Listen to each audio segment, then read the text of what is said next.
السلام علیکم، کیسے ہو آپ سب؟ امید کرتا ہوں کہ آپ سب خیر و عافیت سے ہوں گے۔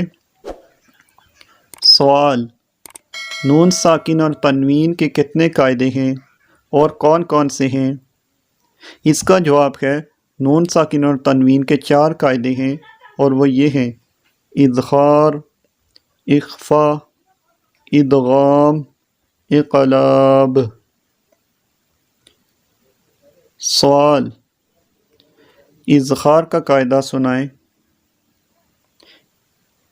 اس کا جواب ہے نون ساکن اور تنوین کے بعد حروف خلقی میں سے کوئی حرف آ جائے تو اظہار ہوگا، یعنی نون ساکن اور تنوین میں غنہ نہیں کریں گے۔ تو آپ سے گزارش ہے کہ آپ ہمارے چینل کو سبسکرائب کریں اور ویڈیو کو صدقہ جاریہ سمجھ کر آگے بھی شیئر کیجیے تاکہ زیادہ سے زیادہ لوگ اس سے مستفید ہو سکیں۔ جزاک اللہ۔